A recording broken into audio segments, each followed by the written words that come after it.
ओम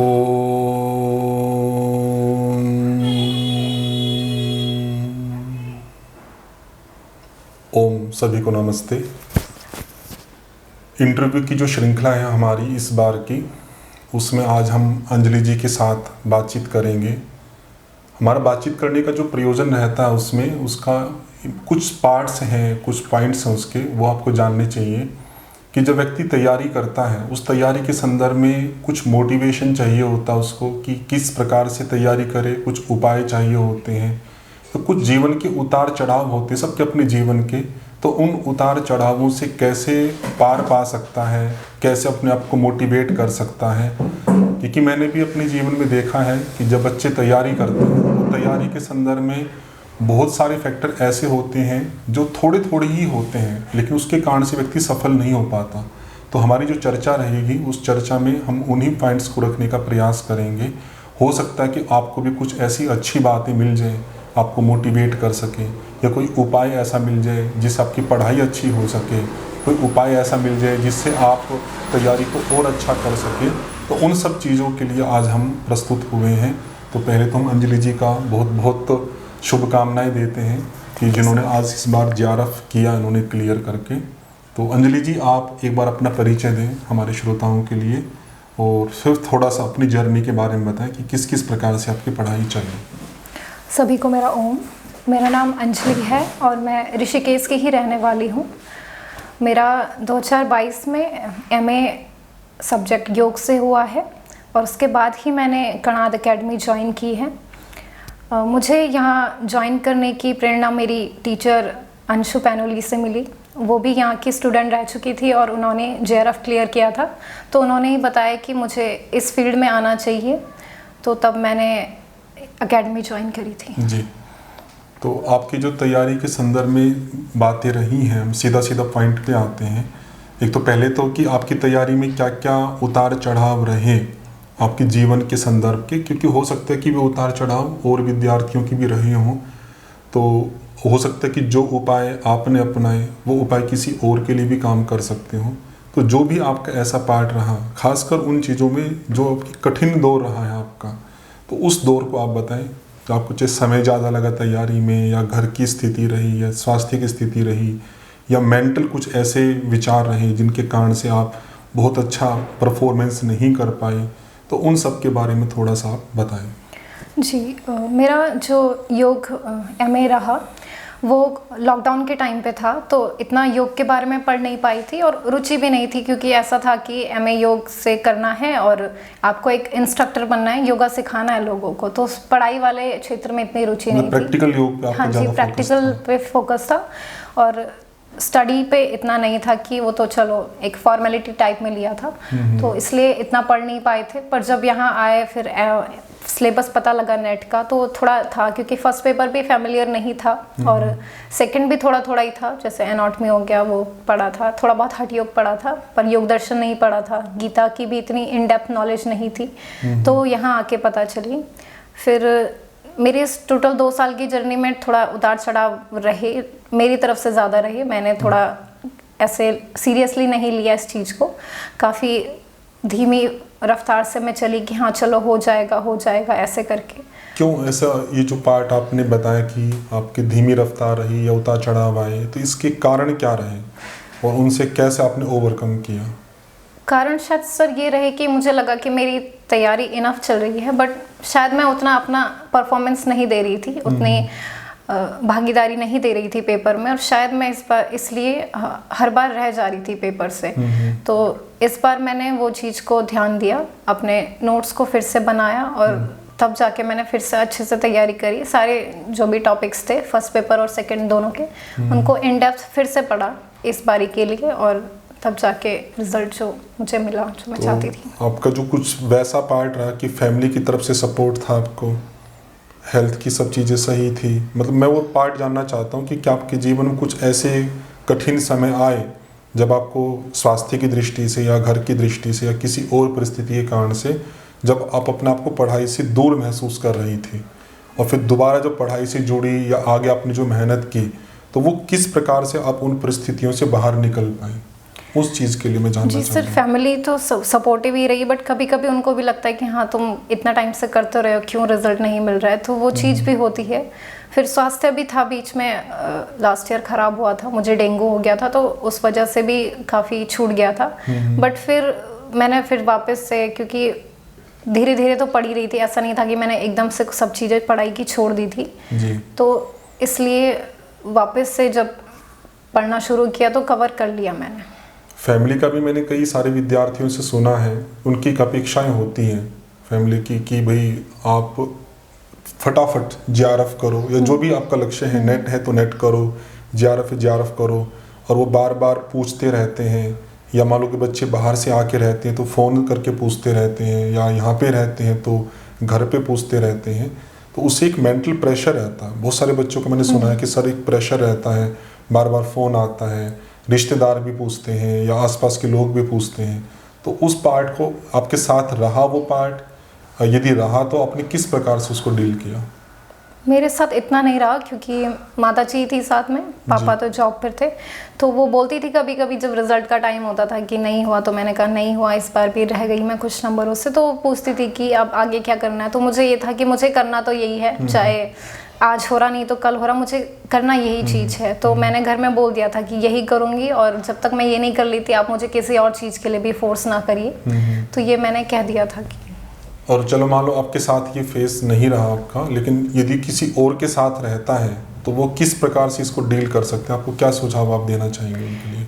और ऐसा मैंने अपने साथियों से भी सुना कि उनको परिवार से रहता है, काफ़ी लोगों ने छोड़ भी दिया था बीच में, क्योंकि जॉब की फाइनेंशियल इश्यूज के चलते। तो आई थिंक मुझे लगता है कि उनको अपनी फैमिली में बताना चाहिए कि उनको टाइम दिया जाए, क्योंकि पढ़ाई ज़रूरी नहीं है कि आपका फर्स्ट अटैम्प्ट में हो रहा है तो दूसरे का भी हो। सबकी अपनी इंडिविजुअल तैयारी होती है, जर्नी होती है। तो आई थिंक उनको अपने घर में बात करनी चाहिए और उस चीज़ को ओपनली बोलना चाहिए कि उनको टाइम दिया जाए, क्योंकि ये एक रात वाली लड़ाई तो नहीं है पढ़ाई की, इसमें टाइम लगता है। प्रॉपर कम्युनिकेशन करना चाहिए। हाँ जी, हाँ जी, आप अपने मन के जो भाव हैं, हाँ जी, आपकी जो कमजोरियां हैं, कई बार तो ऐसा शायद रहता है कि हम अपनी कमजोरियों को नहीं नहीं बताते बता पाते। तो घर वालों की ज़्यादा अपेक्षाएं रहती है, क्योंकि उनको कमजोरियां नहीं पता रहती, तो वो चाहते हैं कि वो फटाफट इस चीज़ को क्यों नहीं अचीव कर पा रहे। तो आप कहना चाह रही हैं कि जो भी आपके मन में है, आपके जो कमजोर या मजबूत जो भी पार्ट है, आपको प्रॉपर कम्युनिकेट करना चाहिए, तो आपको समझ पाएंगे और आपको समय दे पाएंगे। क्योंकि जब तक आप अपने लिए स्टैंड नहीं लेते कोई और भी नहीं लेगा, चाहे घर वाले हों, चाहे टीचर हों आपके। अगर आप नहीं अपना दिखाओगे कि आप कर सकते हो उस चीज़ को, तो आई थिंक घर वाले भी और कोई भी आपको बाहर वाला सपोर्ट नहीं करता। जी जी। तो अब तैयारी के संदर्भ में बात करें कि फर्स्ट पेपर और योग वाला पेपर दोनों की अलग अलग प्रकार की आप स्ट्रेटेजी बताएं, उसमें कौन सा पार्ट कमज़ोर था और कैसे तैयारी की, और उसके बारे में थोड़ी सी आप बातें बताएं। सबसे पहले योग की बात की जाए तो जैसे मैंने बताया कि योग में थोड़ा बहुत हठ योग पढ़ा था, उसमें भी बस आसन प्राणायाम इनके नाम ही पता थे, इतना ज़्यादा कुछ नहीं। और दूसरा एनॉट में मुझे, क्योंकि मेरा 12th भी बायोलॉजी से ही था, मेरी बीएससी भी ग्रेजुएशन में बायोलॉजी से ही है, तो इसलिए वो मेरे लिए थोड़ा उतना मुश्किल नहीं था, आसान था। बट बाकी जो था योग दर्शन मैंने यहीं आके पढ़ा था, और बाकी की भी जो यूनिट्स हैं, उपनिषद हो गई, भगवद गीता हो गई, इन डेप्थ सब यहीं से पढ़ा था, तो इसलिए थोड़ा टाइम लगा वो मुझे कवर करने में। और रही बात फर्स्ट पेपर की, तो वो पूरा ही अनफेमिलियर था, उसमें मुझे कुछ भी ऐसा नहीं था कि मुझे प्रॉपर अच्छे से आता है। हाँ, थोड़ा बहुत ईवीएस की थी थोड़ी जानकारी एज अ साइंस बैकग्राउंड होने से जी। बाकी सब में मुझे इन डेप्थ पढ़ना ही पड़ा। और इस बारी अभी मैंने जून अटेम्प्ट के लिए अपने फिर से नोट्स प्रिपेयर किए सारे के सारे इन स्टार्टिंग से, और प्रैक्टिस नहीं छोड़ी मैंने, प्रीवियस ईयर लगाए, और मैथ्स की प्रैक्टिस, डीआई की प्रैक्टिस ही मैंने कंटिन्यू रखी। तो मैं योग के बारे में बात करना चाह रहा हूँ कि योग का सिलेबस कहते हैं कि बहुत बड़ा है, मतलब फर्स्ट का भी बड़ा है, मैं कि योग के बारे में बात कर रहा हूँ कि योग का सिलेबस बहुत बड़ा है। और बहुत सारे विद्यार्थियों से ऐसे कुछ फीडबैक भी आए थे कि पहली बार जब हम पढ़ते हैं तो बहुत सारी चीज़ें समझ में नहीं आती और उनको काफ़ी दिक्कत होती है कवर करने में, या सिलेबस के सारे फैक्ट्स बहुत ज़्यादा हैं तो उनको याद रखने में बड़ी दिक्कत होती है। तो इन दोनों पार्ट पे बताएं कि इतने सारे फैक्ट को याद कैसे रखा जा सकता है, उसका क्या उपाय हो सकते हैं याद रखने के लिए, पूरी स्ट्रेटेजी कैसे कैसे कर सकते हैं।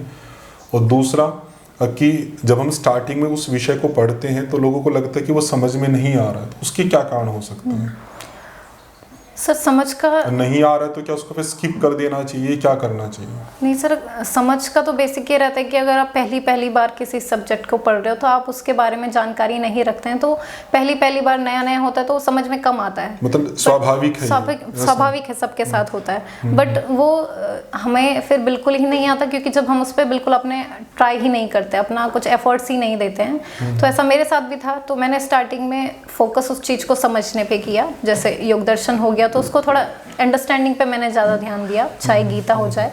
और जब आपको अंडरस्टैंडिंग लेवल पे आ जाए तब आप उसको सीक्वेंस वाइज याद करने, जैसे सूत्र आपने याद करवाए तो फिर उनको याद किया। हाँ, तो इसी में पार्ट है कि जैसे कुछ विद्यार्थी ऐसा सोचते हैं कि जो JRF करते हैं कोई बहुत विशेष प्रकार की बुद्धि वाले विद्यार्थी होते हैं और वो तो पहली बार में सारा का सारा ही समझ लेते हैं। तो अब हमने अंजलि जी से बात की, अंजलि जी ने अपना अनुभव भी बताया कि ऐसा कोई पार्ट नहीं होता कि JRF वाले अलग हैं, वो तो पहली बार में ही पूरा समझ लेते हैं। सबकी अपनी अपनी अलग अलग जर्नी है, अपना अपना अलग सामर्थ्य है, अपना अलग बैकग्राउंड है। तो यदि पहली बार में थोड़ा बहुत भी कुछ समझ में आता है तो हम आगे ट्राई करना चाहिए। 2 बार पढ़े, 3 बार पढ़े, 4 बार पढ़े, बहुत जजमेंटल ना हो। एक बार पढ़ के या 2 बार पढ़ के कि मुझे तो पूरा समझ में नहीं आया तो मुझे नहीं आ सकता। ये फर्स्ट पेपर के संदर्भ में भी मैं बात करूंगा, DI आदि, रीजनिंग आदि के बारे में, क्योंकि लोग बहुत जल्दी जजमेंटल होते हैं। एक बार पढ़े, ऐसा लगता है कि एक बार पढ़ने या 2 बार पढ़ने से मुझे पूरा समझ में आ जाना चाहिए। योग के संदर्भ में भी यही समझते हैं कि एक बार पढ़ने या 2 बार पढ़ने से मुझे याद हो जाना चाहिए। तो जैसे आपकी जर्नी में ये पार्ट रहा तो आपने बहुत बार रिवीजन दिया, 10-10 बार, 15 बार आपने रिवीजन दिया। अलग अलग पार्ट में अलग अलग हो सकता है, तो उसी दृष्टि से आप लोगों को भी ध्यान देना चाहिए। ऐसा नहीं कि 1-2 बार की स्टडी में जजमेंटल हो, प्रयास करते रहे। 1 बार, 2 बार, 3 बार, 4 बार प्रयास करते रहने से धीरे धीरे वे चीज़ें काफ़ी हद तक आपको समझ में आ जाएंगी और एक समय ऐसा भी आएगा जब आप कहेंगे कि अब मुझे पूरी तरह से समझ में आ गया है। तो योग के संदर्भ में जो फैक्ट है आपके बहुत सारे, उसकी मैं बात फिर दोबारा करना चाहूँगा कि वो कैसे मेमोराइज किया आपने, क्योंकि सबसे बड़ा पार्ट है कि क्वेश्चन तो फैक्चुअली आते हैं। 100 क्वेश्चन है योग के, 100 में से 90% से ज़्यादा क्वेश्चन डायरेक्ट फैक्ट से आते हैं और फैक्ट भी बहुत सारे हैं। पंक्तियाँ भी आती है, संस्कृत पंक्तियाँ भी आती हैं, एड्रेस भी आने लगे हैं। कुछ क्वेश्चन ऐसे भी आते हैं जो डायरेक्ट सिलेबस से मैच नहीं होते, बाहर से बनते हैं। तो ऐसे बहुत वेरिएशन हो गई है। पहले जैसे क्वेश्चंस आते थे डायरेक्ट आ गए, पुस्तक पढ़ी, मोटा मोटा पढ़ा और हो जाता था। अभी जो क्वेश्चन के पैटर्न है वो इतने नहीं आते हैं, कुछ क्वेश्चन ऐसे ही हैं, बाहर से हैं। तो उन सब फैक्ट को कवर करने, बाहर वाले को तो हम अलग से बात कर सकते हैं, लेकिन जो हमारे टेक्स्ट से डायरेक्ट क्वेश्चंस बन रहे हैं उन क्वेश्चंस को मेमोराइज करने के लिए जो फैक्ट का पार्ट है आपका, उसकी क्या स्ट्रेटेजी होनी चाहिए और आपने उसको किस प्रकार से डील किया? सर अगर फैक्ट्स की बात की जाए तो ऐसे डायरेक्ट सारे फैक्ट्स ऐसे नहीं हैं जिनमें एक्स्ट्रा एफर्ट्स की ज़रूरत हो, कुछ बहुत आसानी से याद हो जाते हैं।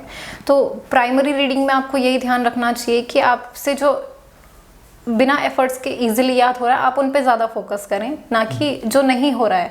हमारी गलती ये रहती है कि जो हमसे नहीं होता है हम उस पर ज़्यादा ध्यान देते हैं, बजाय कि जो हम आसानी से कर सकते हैं उस पर कम।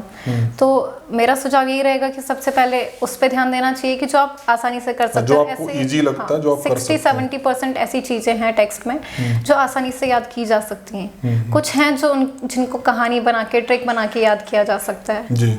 तो एक बार थोड़ा सा आप कैटेगराइज करें, क्योंकि इतना कहने से भी वो सबको क्लियर नहीं होता कि योग दर्शन कैसे तैयार किया, 3rd यूनिट कैसे की, 4th कैसे की।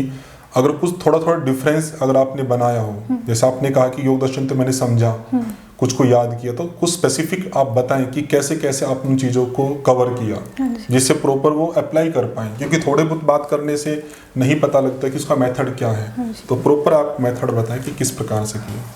सर रही बात योग दर्शन की, तो वो मैंने पहले जैसा आपने पढ़ाया था उसको समझ के लेवल पे लिया, समझा उसको, सूत्रों का मीनिंग समझा, और दूसरा फिर उनको याद किया। जैसे आपने भी कहा था कि हाँ पहले 5 याद करो, फिर उसके बाद 5 और याद करो। तो जब आप रिवाइज करो तो उन 10 को एक साथ रिकॉल करो, फिर आगे की अगर आप 10 याद कर रहे हो तो उन 20 को मिला के रिकॉल करो। तो मैंने भी इसी तरीके से याद किया था, एक एक बात करके। तो इस तरीके से। और रही बात 3rd यूनिट या 5th यूनिट की, तो उनके शॉर्ट नोट्स बनाए थे मैंने कि पर्टिकुलर उपनिषद में क्या कंटेंट है, क्या उसका समरी है, वैसे करके मैंने शॉर्ट नोट्स बनाए थे। और उन शॉर्ट नोट्स का फिर यूज़ क्या किया आपने आगे के दिनों में? रिकॉलिंग के लिए। रिकॉलिंग के लिए डेली रिकॉल करती थी या गैप देके करती थी? मैं क्योंकि वो काफ़ी पढ़ लिया था मैंने, तो मैं उसको एक एक दिन का गैप देके रिकॉल करती थी कि आज कुछ पढ़ लिया तो आज कुछ और टॉपिक पढ़ लिया, फिर अगले दिन जब आपका वो पक्का हो जाए। स्टार्टिंग में तो आपको डेली ही उनको रिकॉल करना है कि हाँ आप हर दिन उस टॉपिक से गो थ्रू करें जो आपको लग रहा है कि आप उसमें वीक हैं। जी, तो जैसे हठ योग का तो बहुत बड़ा पार्ट है। हाँ जी। उस इतने बड़े पार्ट को आप डेली कैसे रिकॉल कर पाएंगे?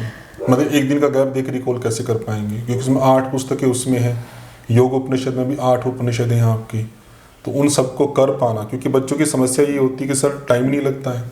जैसे हम डेली अगर कोई नया पाठ पढ़ रहे हैं तो पीछे का जो पार्ट है उसकी रिवीजन का टाइम नहीं लगता है, तो उसको हम कैसे दूर करें? सर उसमें भी इतना तो नहीं है कि जैसे आपने बोला कि 7 आपके हठ योग के टेक्स्ट हैं, तो हर किसी का कंटेंट इतना नहीं है कि आपको उसमें इतना इन डेप्थ पढ़ना। जैसे शिव संहिता है तो आपको उसमें इतनी ज़्यादा रिवीजन की ज़रूरत नहीं है, सॉरी इसमें ज़्यादा रिवीजन की, योग बीच में ज़्यादा रिवीजन की ज़रूरत नहीं है। तो ऐसे ही जैसे आपका हठ योग है तो उसमें आसन है जो आप एक बार याद करोगे तो आपको डेली उसको याद करने की ज़रूरत नहीं। आसन आपको याद है, आप उसको दूसरे तीसरे दिन रिकॉल कर सकते हैं, बट उसके बाकी के जो लाभ वाले फैक्ट हैं उनको आप डेली याद करें, क्योंकि लाभ से ज़्यादा क्वेश्चन आते हैं। तो इस तरीके से फिर भी मेरा पार्ट वही है, क्योंकि इस बार भी जो बच्चे पढ़ रहे हैं उनकी यही समस्या है कि सर टाइम नहीं मिलता है। वो प्रॉपर पूरा 24 आवर्स अपनी दिनचर्या को व्यवस्थित करके काम कर रहे हैं। तो मैं आपकी स्ट्रेटेजी जानना चाहता हूँ, ये जो आपने की या जो आपके सुझाव में है, कि वो नया जो पार्ट है उसको भी कवर कर पाएँ और जो पहले का पार्ट है उसको भी रिवाइज कर पाएँ, या आपने कैसे उसको हैंडल किया? या आपने जैसे आपने कहा कि मैं एक दिन छोड़ के एक दिन रिवीजन करती, तो पूरा ही पार्ट रिवाइज करती थी? नहीं सर, जो या उसमें भी आपने डिवीजन किए हुए थे? उसमें भी ऐसा होता है ना सर कि कुछ चीज़ें तो हमें डायरेक्टली रिकॉल हो जाती हैं, तो उनको अगर आप बार बार रिकॉल करोगे तो आपका टाइम वेस्ट होगा। बट हाँ, जो एरियाज ऐसे हैं कि जिनको आप बार बार पढ़ के भी याद नहीं कर पा रहे हो या फिर भूल रहे हो, उन पे मैंने ज़्यादा ध्यान दिया था। और रही बात टाइम मैनेजमेंट की, तो मैं जो यहाँ पे पढ़ती थी कुछ चीज़ें मैं यहीं पे समझ लेती थी, यहीं पे याद कर लेती थी, उसको मैं 1-2 दिन छोड़ के रिवीजन करती थी। बट जो चीज़ें मेरी वीक थी उनको मैं डेली रिवाइज करती थी। जैसे मेरे रिवीजन को भी आपने अपने इवैल्यूएशन के आधार पर डिवाइड किया हुआ था। जो आपको लगता है कि क्लास में याद हो गया या आपको याद रहेगा, उसको आप लंबा टाइम के बाद रिवीजन करती थी। जो आपको कमजोर लगता है उसको आप डेली रिवाइज करती थी, 1 बार 2 बार। ठीक है, आप लोग भी ऐसा कर सकते हैं। और अब जो क्वेश्चन की पैटर्न है उसमें संस्कृत की पंक्तियां आती हैं, कुछ क्वेश्चंस बाहर से आते हैं, कुछ डायरेक्ट टेक्स्ट से आ जाते हैं। तो उन सबको जो खासकर टेक्स्ट से अलग क्वेश्चन आते हैं, पंक्तियों के आ गए हैं या किसी पंक्ति के एड्रेस के आ गए हैं, या कुछ सिलेबस की जो डायरेक्ट टेक्स्ट बुक नहीं है उनसे अलग आ गए हैं, उनको कैसे डील करना चाहिए? सर जैसे अगर बात की जाए कि संस्कृत की पंक्तियाँ आ जाते हैं, सूत्र आ जाते हैं, मंत्र आ जाते हैं, तो उनका ये कि उसको पढ़ के थोड़ा हिंट मिल जाता है कि क्या कहना क्या चाह रहा है। जिनको संस्कृत नहीं भी आती है वो भी अगर उसको मंत्र को पढ़ेंगे, सूत्र को पढ़ेंगे, तो फिर भी सेंस लग जाता है कि हाँ क्या पूछना चाह रहा है। तो बाकी आप एलिमिनेशन कर सकते हैं, क्योंकि आपको 4 ही ऑप्शन रहेंगे, उसमें से आप देख सकते हैं कि हाँ ये इस विषय से तो मैच नहीं होता है, तो इस तरीके से कर सकते हैं। बाकी जो बाहर से पंक्तियाँ आती है उन पे ध्यान देने की बजाय जो आपको आता है आपको उस पर ध्यान देना चाहिए। और मैंने भी इस बार यही किया था, क्योंकि मैं पहले भी यही गलतियाँ करती थी, जो नहीं आता था या फिर जो मुझे लगता था कि ये तो आउट ऑफ सिलेबस पूछ लिया है, मैं उस पर ज़्यादा ध्यान देती थी। अच्छा, आप उस पे ध्यान देती थी बजाय कि उसके जो मुझे आता है, और उन पे ध्यान ना देने की वजह से फिर आपका पेपर अच्छा नहीं जाता, क्योंकि आप होपलेस हो जाते हो वहाँ पे कि ये क्या पूछ लिया, ये क्वेश्चन तो मैंने पढ़ा नहीं था, इस तरीके से। तो बजाय जो आप अच्छे से कर सकते हो इजीली, जो आपने पढ़ा है, आपको उस पर ज़्यादा अपने एफर्ट्स देने चाहिए, शांत मन से उसको करना चाहिए। मेरा भी यही सुझाव है आप सभी के लिए कि 100 क्वेश्चन का पैटर्न अगर आप देखते हैं 1-2 साल का, तो कुछ क्वेश्चंस आते हैं आपके ऐसे अजीब से, जो किसी हो सकता है कि किसी के बेस में वो स्टडी में रहे हों। सबके अपने अलग अलग स्टडी के सेंटर्स हैं, कोई कैवल्य धाम से पढ़ता है, कोई एस व्यासा से। तो कुछ पुस्तक हो सकती है कि अलग जो कैवल्य धाम से रिलेटेड हो, एस व्यासा से हो, और उनको जानकारी हो। लेकिन फिर भी ओवरऑल बहुत सारे विद्यार्थियों को वो जानकारी नहीं होती, क्योंकि उनका फोकस होता सिलेबस, जो यूजीसी नेट का सिलेबस है, उस पार्ट को वो जितना अधिक से अधिक कवर कर सकते हैं। तो अभी भी आप देखते हैं कि 90% के आसपास जो क्वेश्चन है, 85 to 90 इतना तो रहा ही है, कई बार ज़्यादा भी रहता है आपका 95 तक, वो आपके डायरेक्ट सिलेबस से बनते हैं। कुछ 5-10%, कभी 15% क्वेश्चन है जो बाहर से बनते हैं आपके, तो आप उनको करें। लेकिन सबसे पहले आपकी प्रायोरिटी रहनी चाहिए कि जो सिलेबस का पार्ट है आपका, वो आपको बहुत अच्छे से तैयार होना चाहिए, उसमें कमी ना हो। कि अगर इससे क्वेश्चन आता है आपका तो वो गलत ना हो। मान लो कि उससे 85 क्वेश्चन आए और आपने 80 ठीक कर दिए हैं, तो उसके बाद कोई बाहर से अगर क्वेश्चन आते हैं तो आप उसके लिए समय दे सकते हैं, उसमें कोई दिक्कत नहीं है। अलग अलग जो बुक है योग के संदर्भ में, अलग अलग विद्वानों के द्वारा जो लिखी गई आप उनको पढ़ सकते हैं। तो मैं भी ये सुझाव देना चाहूँगा कि उनको प्रायोरिटी ना दे के पहले सिलेबस को देनी चाहिए। जी, फर्स्ट पेपर के संदर्भ में हर बार के इंटरव्यू में ये बात रहती है, आपके संदर्भ में भी है ये, कि जो DI, मैथ, रीजनिंग आदि का पार्ट है, स्कोरिंग है, लेकिन फिर भी जिनका नॉन मैथमेटिकल बैकग्राउंड है उनके लिए बहुत कठिन पड़ता है वो। तो आपकी क्या स्थिति रही? वो आपका मजबूत था या कमज़ोर था? कमज़ोर था तो आपने कैसे मजबूत किया, उसके बारे में थोड़ा सा बताएं। सर मेरा या उसको छोड़ के भी मतलब काम चल सकता है? नहीं सर, छोड़ के तो कुछ भी काम नहीं चलेगा। अगर आप ऐसा सोचें कि ये यूनिट मैं छोड़ दूं, चाहे फर्स्ट पेपर हो या सेकंड पेपर, तो क्या पता एग्जाम में उसी से ज़्यादा क्वेश्चन आ जाएं तो आपका फर्स्ट पेपर में तो एक निश्चित है 5-5 क्वेश्चन हर यूनिट से आते हैं। हाँ जी। तो क्या योग का तो हटा के अगर हम फर्स्ट के संदर्भ में करें, क्या कुछ यूनिट को छोड़ दें जिनका नॉन मैथमेटिकल बैकग्राउंड है, उनके संदर्भ में पूछना चाह रहा हूँ कि DI को, मैथ को, रीजनिंग आदि को अगर वो स्किप करके और यूनिट को तैयार करें, क्या एक संभावना है खासकर जनरल वाले विद्यार्थियों के लिए जिनकी कट ऑफ हाई रहती है, क्या वो JRF तक पहुंच पाएंगे? एक संभावना कितनी उनकी रहती है? सर ऐसा मैं तो नहीं सजेस्ट करूंगी, क्योंकि फर्स्ट पेपर में देखा जाए तो अगर आप रिसर्च ले लें या फिर हायर एजुकेशन ले लें या फिर PDE ले लें, टीचिंग्स ले लें, तो ऐसा नहीं है कि उनका लिमिटेड सिलेबस नहीं है। उनमें भी बहुत वास्ट क्वेश्चन, मतलब वास्ट उनका सिलेबस है, इन डेप्थ क्वेश्चन पूछे जा सकते हैं। तो अगर आप सोचे कि मुझे नहीं लगता कि कोई ऐसा बोल सकता है कि मैंने हायर एजुकेशन कंप्लीट ही पढ़ ली है, कुछ ना कुछ कर ही दूंगा, कुछ ना कुछ छूट ही जाएगा। तो आई थिंक आपको उस पर ध्यान देना चाहिए। जैसे मैथ्स और DI आपने बताया कि उसमें तो ट्रिक होती है, ऐसा कुछ रटने का फैक्ट नहीं है। अगर आपको मैथ का उसका सम आता है सॉल्व करना, तो आप उसको स्कोर कर सकते हैं, बजाय कि हायर एजुकेशन जैसे या टीचिंग जैसा उसको इन डेप्थ कुछ रटने वाली चीज़, याद करने वाली चीज़ पढ़ के। तो आई थिंक ऐसा अगर हम सोचे कि हम कुछ मैथ्स या DI छोड़ दें, रीजनिंग छोड़ दें और तब हम स्कोर करें, तो पॉसिबल नहीं होगा। आप इतना अच्छा स्कोर नहीं कर पाएंगे। मेरे साथ भी यही हुआ था। मुझे स्टार्टिंग में लगा कि मेरी मैथ्स वीक है, DI और मैथ रीजनिंग मैं नहीं कर पाऊंगी, और मुझे वो टाइम कंज्यूमिंग लगा कि पढ़ना भी है, साथ में प्रैक्टिस भी उसकी देनी ज़रूरी थी, क्योंकि अगर आप मैथ में प्रैक्टिस नहीं करते हो तो आप स्कोर नहीं बात बनती। तो मैंने स्टार्टिंग में छोड़ दिया था कि चलो ये नहीं करूँगी, इसके अदर मैं बाकी यूनिट तैयार करके इनको स्कोर करना चाहूँगी। तो ऐसा नहीं होता। मेरे नंबर शायद 25-30 के बीच में ही थे, उससे आगे नहीं बढ़ पाए थे जी। तो इस बार मैंने देखा कि हाँ बाकी सब यूनिट तो ठीक हैं, बट मैथ्स और DI को जब मैं साथ लेके चली तो मैं फिर इस बार अच्छा स्कोर कर पाई। इस बार कितना रहा फर्स्ट पेपर में आपका? मेरा इस बार 37 क्वेश्चन सही किया। आउट ऑफ 50 37 क्वेश्चन, काफ़ी अच्छा स्कोर रहा आपका।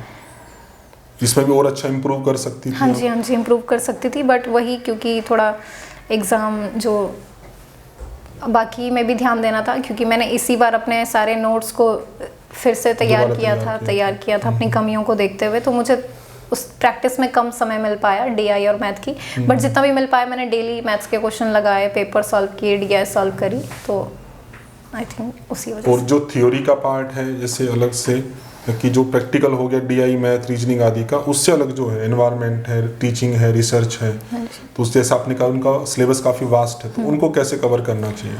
उनको तो मैंने जिस तरीके से आपने पढ़ाया पहले, वही मैंने नोट्स, शॉर्ट नोट्स अपने प्रिपेयर किए। उनको तो इन डेप्थ मुझे जो लगा क्वेश्चन, और मेरा एक ये रहता है कि मैं अगर क्वेश्चन पेपर जब सॉल्व करती हूँ तो उसमें मुझे कोई न्यू टॉपिक दिखता है तो मैं फिर उसके बारे में भी पढ़ती हूँ। तो मैंने इस तरीके से सेकेंड पेपर में भी और फर्स्ट पेपर में भी इस तरीके से पढ़ा था। तो कुछ भी नया टॉपिक आया तो आप गूगल करके उसके बारे में और जानने की कोशिश करते हैं? हाँ जी, तो इस तरीके से पढ़ के थोड़े जो नोट्स स्पेसिफाई हो गए थे और डेप्थ नॉलेज बढ़ गई थी। तो ऐसे जब आप फिर एलिमिनेशन करते टाइम आपको सहायता मिलती है पेपर सॉल्व करने में, एकाग्रता भी बनती है उसमें पढ़ने की दृष्टि से। ठीक है, हमने पेपर की बारे में काफ़ी बात की, और एक प्रश्न और है कि जब इतना लंबा टाइम आपने तैयारी में दिया, कुछ कमियां रही, लगभग 2 साल आपने तैयारी की, और कभी आप 2-4 नंबर से, कभी 5 नंबर से रह जाती थी, जैसे मेरी जानकारी है। तो 1-2 बार पेपर देखे मैंने, बहुत सारे विद्यार्थी देखे होप छोड़ देते हैं कि अब नहीं होगा, तो आपने वो होप नहीं छोड़ी। तो आपके लिए मोटिवेशन क्या था? आपके अंदर कैसी क्या एक अप्रोच थी, क्या ऐसी ज्ञान की अवधारणा थी, या क्या ऐसा पार्ट था कि आप लगातार मेहनत करती रही? सर बीच में ऐसा हुआ काफ़ी बार कि मैंने जब रह गया होने से, तो ऐसा लगा कि छोड़ देना चाहिए था, कुछ और ट्राई करना चाहिए। मैंने काफ़ी दोस्तों से भी बात करी तो उन्होंने भी सजेस्ट किया कि क्या पता कुछ मैं किसी और फील्ड में अच्छा दे सकती हूँ अगर इसमें मेरा नहीं हो पा रहा है। तो फिर मुझे लगा कि नहीं, मैंने शायद अपनी तैयारी ही इतनी नहीं दी, मैंने अपनी मेहनत ही इतनी नहीं करी है, क्योंकि मुझे लगता है कि अगर आप किसी चीज़ में अपने एफर्ट्स दे रहे हो तो वो आपको मिल जाती है, आपके एफर्ट्स पे बात होती है। थोड़ा बहुत उसमें प्रारब्ध भी मैटर करते हैं, बट आई थिंक अगर आपने अपना 100% दिया है तो वो चीज़ ज़रूर आपको मिलकर रहती है। मोहम्मद, इसमें मैं भी एक सुझाव देना चाहूँगा कि जैसे कि अंजलि जी ने कहा कि 1-2 बार 4 बार उनको लगा ऐसा कि उनको स्किप कर देना चाहिए, वही जजमेंटल वाला पार्ट मैंने कहा कि हम थोड़ा बहुत पुरुषार्थ करके ही सोच लेते कि मैं नहीं कर पा रहा इसको, लेकिन आपने भी अपने पूर्ण पुरुषार्थ तो नहीं किया था ना, 100% आपने नहीं दिया था। तो यदि आप सही से मूल्यांकन करते तो आपको पता लगता है कि आपने पूरा एफर्ट अभी नहीं दिया है। तो जब आपने पूरा एफर्ट नहीं दिया तो आप कैसे कह सकते कि मैं नहीं कर सकता, जब वो कोई भी विषय हो। मैं कह रहा हूँ नॉन मैथमेटिकल वालों के लिए भी मैं कह रहा हूँ, वो मैथ को थोड़ा सा करके जब ये कहते हैं कि मुझसे नहीं हो रहा, तो वो भी जल्दबाजी है। मुझे लगता है कि और धैर्य रख के उनको और मेहनत करनी चाहिए। ऐसी JRF के संदर्भ में भी है कि आप JRF के बहुत नज़दीक पहुंच गए, 4-5 नंबर से रह जाते हो, तो अब तो फल प्राप्ति का बिल्कुल समय आ गया। किसी कारणवश आप नहीं पहुंच पा रहे हो 1 बार 2 बार, तो अगर ऐसे आप स्किप करोगे तो मुझे नहीं लगता कि अच्छी स्थिति है वो।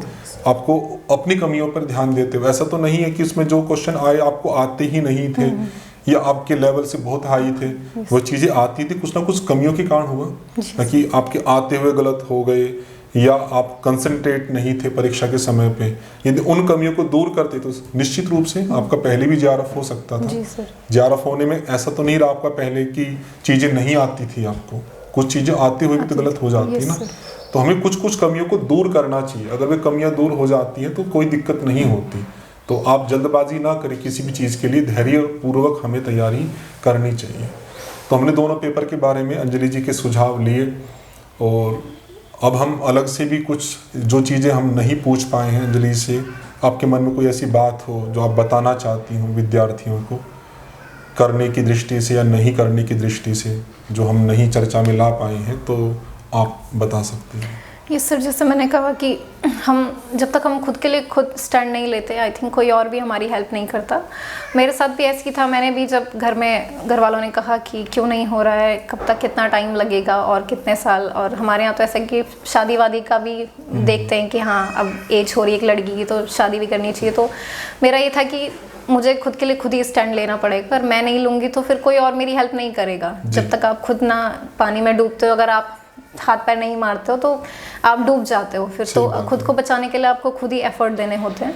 तो मैंने भी घर में यही बोला कि मुझे करना है तो यही करना, और जब तक मेरा पेपर नहीं निकलता आप मुझे उस चीज़ में डिस्टर्ब ना करें। तो और जैसे यहाँ पे मुझे कोई सब्जेक्ट टॉपिक मेरा वीक था तो मैं उसको डिस्कस करती थी, चाहे आपसे हो या फिर दोस्तों से हो, तो मुझे उस चीज़ में काफ़ी हेल्प मिली थी। और मुझे बाकियों को मैं ये सजेस्ट करना चाहूँगी कि आई थिंक हम डरते हैं पूछने से, कि अगर मैं पूछूंगा कि मुझे मैथ नहीं आ रही है तो सामने वाला हमें जज करेगा जी। तो आई थिंक वो जजमेंट का एक फियर होता है, तो उसकी वजह से हम कहीं ना कहीं लैग कर जाते हैं। मैंने अपने साथ वालों में भी देखा और बच्चों में भी मैं देखती हूँ। तो आई थिंक हमें पूछना चाहिए। जब तक मैं नहीं पूछूंगी कि मुझे मेरा टॉपिक क्लियर नहीं है सर, या फिर अपने दोस्तों से या फिर आपसे, तो तब तक आप भी मुझे नहीं बताने को उत्सुक होंगे, या फिर आप नहीं बताना चाहेंगे। आपको नहीं पता कि मेरी कमजोरी क्या है, तो आई थिंक मुझे ही एज अ स्टूडेंट आप पे आना चाहिए, बताना चाहिए कि सर मेरा ये टॉपिक क्लियर नहीं है, मुझे ये फिर से क्लियर कीजिए। तो आई थिंक ये मैंने स्टूडेंट्स में कमियाँ देखी कि वो अपने वीक पॉइंट्स को ऐसे ही छोड़ देते हैं कि चलो हो जाएगा, इसके बिना हो जाएगा, और उस पर वर्क नहीं करना चाहते। तो और कोई सुझाव? और आपकी जो पूरी जर्नी रही इसमें आपके कौन कौन सहयोगी रहे, किस किस को आप मतलब इसमें अपना महत्वपूर्ण योगदान समझती हैं? सर सबसे पहले मैंने जैसा कहा कि मेरी टीचर थी, जिन्होंने, क्योंकि मुझे कनाड अकेडमी के बारे में नहीं पता था, तो उन्होंने मुझे प्रेरित किया था यहाँ के लिए। तो वो एक मोटिवेशन का सोर्स रही, और जब उन्होंने बताया तब भी, और through out this journey in 2 सालों में भी मेरा जब नहीं हो रहा था तो मैं उनसे बात करती थी, तो उन्होंने भी कभी मुझे फील नहीं होने दिया कि तुम मत करो या फिर कुछ ऐसे करके। उन्होंने हमेशा मोटिवेट ही किया कि चलो हाँ अगली बार कर सकती हो।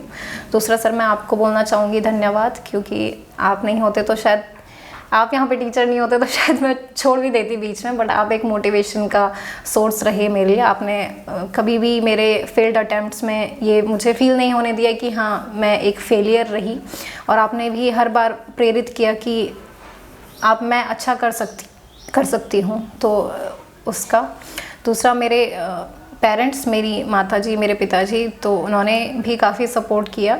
घर पे मैं कोई काम नहीं करती थी, मैं पढ़ती ही रहती थी अपना, तो मेरी माताजी को मैं धन्यवाद कहना चाहूँगी। दूसरे मेरे सहपाठी विशाल, प्रियंका, मयंक, अपूर्वा, तो जब भी लगते थे कि हाँ अंजलि थोड़ा मोटिवेशन कम हो रहा है, ये हमेशा मुझे मोटिवेट करने के लिए तैयार रहते थे। और स्टडी से रिगार्डिंग या फिर कुछ और भी लाइफ से रिगार्डिंग कुछ भी हेल्प हो तो ये हमेशा तैयार रहते थे कि हाँ अगर आपको कुछ नहीं समझ में आ रहा है, कोई टॉपिक क्लियर नहीं है, तो इन्होंने हमेशा मेरी मदद करी है, तो इनका धन्यवाद करना चाहूँगी। ठीक है अंजलि जी, आपका बहुत बहुत शुभकामनाएं दोबारा से, और एकेडमी की तरफ से, ये सब की तरफ से आपके उज्जवल भविष्य की कामना करते हैं। ईश्वर से प्रार्थना करते हैं आप आगे भी सफलताओं को प्राप्त करती रहें। ओम शांति।